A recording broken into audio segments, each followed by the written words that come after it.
Trillion dollar की economy बनेगा, इसमें कोई संदेह नहीं। और दुनिया का सबसे तेजी के साथ उभरती हुई अर्थव्यवस्था के रूप में सर्वाधिक ग्रोथ रेट के साथ भारत आज दुनिया की एक बड़ी अर्थव्यवस्था के रूप में आगे बढ़ रहा है। और मुझे लगता है कि 140 करोड़ भारतवासियों को इस पर गौरव की अनुभूति होनी चाहिए। हो सकता है कुछ लोगों को इसमें अच्छा नहीं लग रहा हो, क्योंकि जिनका अपना पर्सनल एजेंडा होता है वह देश के विकास को अच्छा नहीं मानेंगे। लेकिन आदरणीय प्रधानमंत्री जी की प्रेरणा से, उनके विजन के अनुरूप उत्तर प्रदेश ने भी $1 ट्रिलियन की इकोनॉमी बनने की दिशा में एक बड़े कार्यक्रम को आगे बढ़ाया है।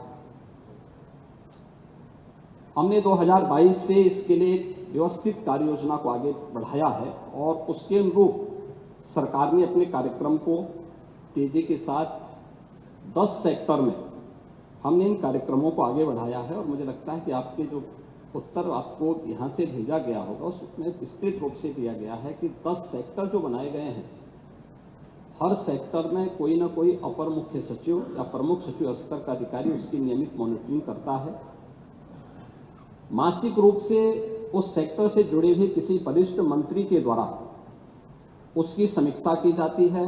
उसके कुछ सुनिश्चित पैरामीटर और इंडिकेटर्स तय किए गए हैं, उनको अचीव करने के लिए और सीएम डैशबोर्ड के माध्यम से मासिक रूप से इसकी समीक्षा होती है। हर तीसरे महीने मैं स्वयं भी इसकी समीक्षा करता हूं और मुझे बताते हुए प्रसन्नता है कि पिछले 3 वर्ष के अंदर जो हमने टारगेट तय किए थे, हमने उसको सफलतापूर्वक प्राप्त किया है। इसी का परिणाम है कि जब हमारी सरकार आई थी, 12 लाख करोड़ की उत्तर प्रदेश की जो इकोनॉमी थी, इस वित्तीय वर्ष के अंत में वह 27.5 लाख करोड़ की इकोनॉमी बनकर के उभरेगी।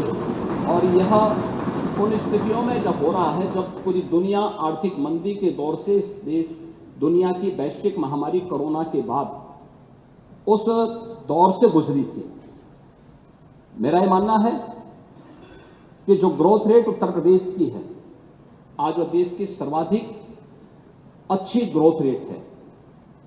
हमने जो 10 सेक्टर बनाए हैं, उस सेक्टर में अवस्थापना और औद्योगिक विकास का एक सेक्टर है, जिसमें अवस्थापना और औद्योगिक विकास का भी है, एमएसएमई भी है, इसके अलावा हथकरघा और वस्त्र उद्योग भी है, आईटी एंड इलेक्ट्रॉनिक्स भी है, सिविल एविएशन भी है, पीडब्ल्यूडी और एनआरआई से संबंधित ये सभी विभाग इस सेक्टर के अंतर्गत रखे गए हैं और जिसकी समीक्षा स्वयं यहाँ पर एपीसी के स्तर पर होती है। दूसरा सेक्टर है जो कृषि और कृषि से जुड़े हुए जितने भी उसके अन्य सहयोगी संस्थान हैं, ये सभी उसके भी लाए गए हैं। उद्यान है, खाद्य प्रसंस्करण है, रेशम विकास है, पशुधन है, डेयरी है, फिशरीज है, सिंचाई और जल संसाधन और कोऑपरेटिव को भी इसके साथ जोड़ा गया है। दूसरा सेक्टर ये रखा गया है। तीसरा सेक्टर सामाजिक सुरक्षा से जुड़ा हुआ है, जिसमें समाज कल्याण विभाग से जुड़ा हुआ जितना भी सोशल सेक्टर से जुड़े हुए जितने भी विभाग हैं उन सबको इसके साथ जोड़ा गया है। चौथा विभाग नगरीय विकास से जुड़ा हुआ है, जिसमें आवास और शहरी विकास का भी है, रोजगार और गरीबी उन्मूलन का भी है, वन, पर्यावरण और जलवायु परिवर्तन से जुड़े हुए क्षेत्र को भी, इन सभी को इस सेक्टर के साथ जोड़ा गया है। और पांचवा ग्राम्य विकास से जुड़ा हुआ है, जिसमें ग्राम्य विकास, पंचायती राज, ग्रामीण अभियंत्रण सेवा, नमामि गंगे और ग्रामीण जलापूर्ति, राजस्व, इन सभी विभागों को इसके साथ जोड़ा गया है। पांचवा विभाग है राजस्व संग्रह से संबंधित, जिसमें राजस्व कर और निबंधन से संबंधित स्टैंप एंड रजिस्ट्रेशन का है, एक्साइज का है, परिवहन का है और भी अन्य जितने भी कर और करेक्टर राजस्व से जुड़े हुए जितने भी विभाग आते हैं सबको इसके साथ जोड़ा गया है। पांचवा शिक्षा का है, जिसमें हर प्रकार की बेसिक, माध्यमिक, उच्च, टेक्निकल और वोकेशनल एजुकेशन को इसके साथ जोड़ा गया है। स्पोर्ट्स को भी इसके साथ जोड़ा गया है। 8वां जो सेक्टर है वह विविध क्षेत्र में है, गृह विभाग, गृह है, कारागार है, इसमें अन्य जितने भी विभाग आते हैं इन सबको इसके साथ जोड़ा गया है। 9वां विभाग है चिकित्सा स्वास्थ्य का, जिसमें चिकित्सा स्वास्थ्य का है, परिवार कल्याण का है, मेडिकल एजुकेशन है, आयुष का है, महिला और बाल विकास का है, और 10वां सेक्टर है जो सर्विस सेक्टर है, टूरिज्म का है। इन सभी को इसके साथ जोड़ करके व्यवस्थित कार्य योजना को आगे बढ़ाने का कार्य किया गया है।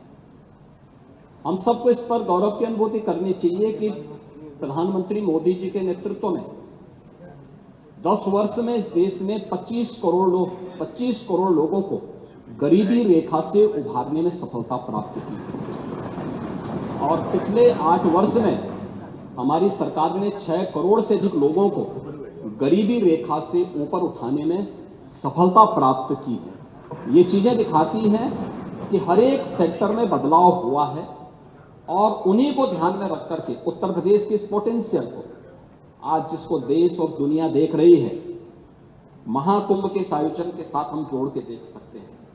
अकेले महाकुंभ का एक आयोजन उत्तर प्रदेश की इकोनॉमी में 3 लाख करोड़ रुपए से अधिक की ग्रोथ करने वाला है।